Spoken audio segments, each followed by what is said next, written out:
What's up everyone? This is John from Running Warehouse. And I'm Connor from Running Warehouse, and today we are going to be taking a first look at the all-new HOKA Skyward X. Now, taking a first look at this shoe, this is a wild shoe. We've got overstacked cushioning, a carbon fiber plate, all packaged together in a more daily training-ish design. At first thought, I was thinking, is this a Bondi X? But no, with the new technology, this really is an all-new shoe of its own.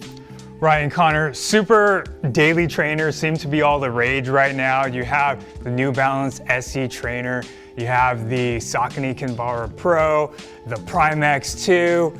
I would even throw the Super Blast in there, even though it doesn't have a plate. And I have to admit, my relationship with these kinds of shoes can be a little complicated because I'm not quite sure what exactly it's supposed to be and how it fits into my shoe rotation. But with the technology that the Skyward X has, this may be something that I'll be able to lace up on more than just the long run or an easy day. Something that maybe I can even use for speed days, use for races. So I'm excited to dive into the shoe. Yeah, you know, there's a lot to be excited with this shoe, and I think it is going to work well at a pretty wide variety of paces. And a lot of that performance is going to come down to the midsole. We've got two foams in the shoe. You've got the Peebo-based foam that has been used in several of HOKA's new super shoes for that bouncy, responsive feel. And then we've got this carrier foam that is going to be a supercritical EVA. It's the same foam we see in the new Mach 6. It's going to be lightweight. It's going to be a little bit more stable than that Peebo foam, so it's really going to encapsulate that Peebo foam really well, but you still get those performance benefits that are going to work well, again, at a variety of paces. Right, and another thing about the midsole is you have this carbon fiber plate that's embedded within those two layers of foam. It's got a bridge design where it has splits in the rear as well as the front of the plate, and it gives you that suspension-like feel, so you're not necessarily feeling the harshness of what a carbon fiber plate might do, which works really well for a package like this where it's more daily training oriented, where you're not necessarily trying to hit those race paces. Yeah, you know, I also sometimes get a little bit worried when I hear carbon plates for daily training. I'm a little bit more traditional in that sense, but once I got this shoe on foot, I felt like the split plate design actually works really well, feels really natural on foot.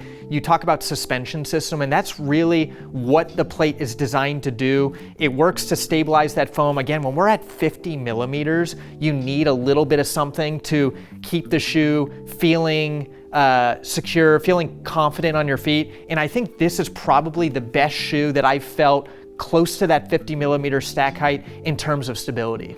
Yeah, a lot to love, a lot to be excited about the midsole. Let's move on down to the outsole, where we see a setup that's similar to that of the New Balance SE trainer. You have that cutout in the midsole, save some weight. But then when you talk about weight, you're gonna see a nice thick coverage of rubber here. It does have some openings and some cutouts here, but it looks like it's gonna give you that durability for some long-lasting miles. Yeah, you know, I think when we talk about this shoe being good for a variety of paces, I think where you're probably going to see a lot of people use this for is some of those longer miles, maybe a Sunday long run, and that extra rubber is going to help with durability. It's also worth noting this midsole cutout. You can see in there the carbon plate, just get a little bit better look at what is within the shoe. So interesting to see what we have here on the outsole.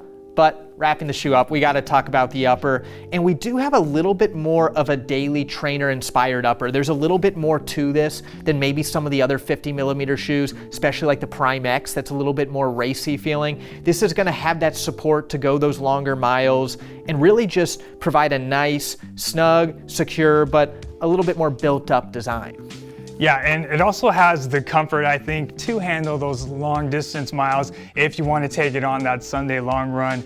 I appreciate comfort in a daily trainer, so even if it may add a little bit of weight, I think that extra smooth, soft comfort is going to be appreciated for me. Yeah, well, overall, it's exciting to see HOKA push the boundaries and really deliver unique shoes with unique purposes. This shoe has the Peebo foam, it's got the supercritical EVA, all wrapped together with a unique plate design. I think this is going to be a shoe you see people use for a pretty wide variety of uses, whether it be daily training, workout day, long run. Anytime you want a lot of cushioning underfoot in a really efficient package, the HOKA Skyward X is going to be a great option. If you're looking to get this shoe on your feet, you can find it in April 2024 here at Running Warehouse.